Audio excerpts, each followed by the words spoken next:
वहीं लखनऊ पश्चिम सीट के राजाजीपुरम के निवासी और भूटान में भारत के काउंसिल जनरल पीयूष गुप्ता अपना वोट नहीं डाल सके। पीयूष वोट डालने पहुंचे लेकिन उनका नाम मतदाता सूची से गायब था। इस दौरान पीयूष गुप्ता से एक खास बात की हमारे संवाददाता फरमान अब्बास ने। भूटान में भारत के काउंसिल जनरल पीयूष गुप्ता भूटान से यहाँ पर हिंदुस्तान आए हैं वोट डालने के लिए। लखनऊ के पश्चिम विधानसभा सीट के वो यहाँ पर बाशिंदे हैं, लेकिन दुर्भाग्य रहा कि उनका नाम वोटर लिस्ट में शामिल नहीं और वो वोट नहीं डाल पाए हैं।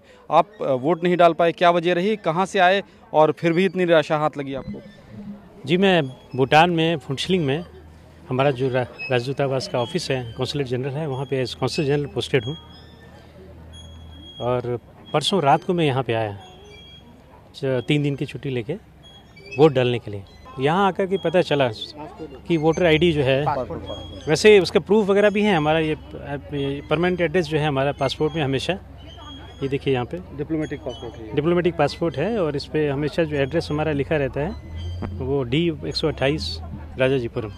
तो आपके पास वोटर आईडी कार्ड है, आपके पास डिप्लोमेटिक पासपोर्ट है, आप जाहिर है कि एक बड़ी शख्सियत हैं, आप भूटान में भारत का प्रतिनिधित्व करते हैं, तो ऐसे में वोट नहीं डाल पाए, निराशा नहीं हो रही?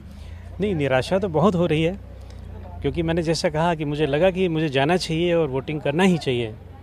जैसे कि हिंदुस्तान में हालात बने हुए हैं, उसको देखते हुए each and every vote will count and it counts and each one of us should exercise his voting right. तो इसलिए मैं आया, एक्चुअली स्पेशली इसलिए आया, अपने खर्चे पर आया। तो अब वो जो खर्चा है एकदम से लगता है कि बेकार हो गया और ये जाहिर है निराशाजनक तो है ही। बहुत बहुत शुक्रिया बात करने के लिए।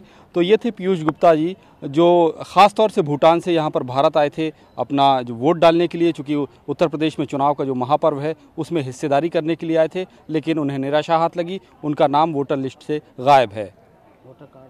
फरमान अब्बास, नेशनल वॉइस, लखनऊ।